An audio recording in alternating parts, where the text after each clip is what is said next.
నీ పరిస్థితుల్లో దేవుడు కనుక నీ పరిస్థితుల్లో నీకు ఒక మాట ఇస్తే ఆ మాట నీ జీవితాన్ని మార్చేస్తుంది. హల్లెలూయా. అంటే ఇప్పుడు నీ పరిస్థితుల్లో నీకు కావాల్సింది ఏంటంటే యేసు క్రీస్తు ప్రభు అనే వాక్కు నీ జీవితానికి కావాలి.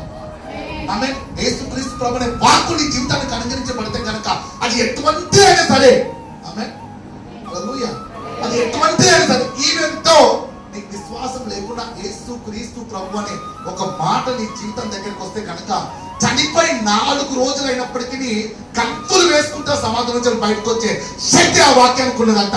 యేసు నామములో అటువంటి శక్తి గల వాక్యం ఈ రాత్రి నీ జీవితంలో నీ బ్రతుకును మార్చును గాక, నీ ప్రతి బంధకం నుంచి విడిపించును గాక.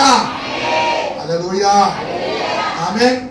26 ఒక నూతన ఆరంభం నీ జీవితంలో జరుగును గాక. ఇంతకాలం ఏంటి నేను ఎంత ప్రార్థన చేసినా, ఏం చేసినా, ఎన్ని ప్రయత్నం చేసినా నాకు ఏం జరగట్లేదు, ముందుకు వెళ్ళట్లేదు, ఎక్కడున్నా కొందరు అక్కడే ఉన్నది, ఏం చేస్తున్నా కూడా ముందుకు వెళ్ళకుండా వెనుకకే వెళ్తున్నా అని చెప్పి ఎక్కడెక్కడైతే దేని విషయంలో ఉన్నదో వాటన్నిటి విషయంలో ఈ సంవత్సరం యేసయ్యను, ఈయన సజీవుడైన దేవుడు, నిజమైన శక్తి గల దేవుడు అని చెప్పి కార్యముల ద్వారా నూతనంగా చూదురు కాక.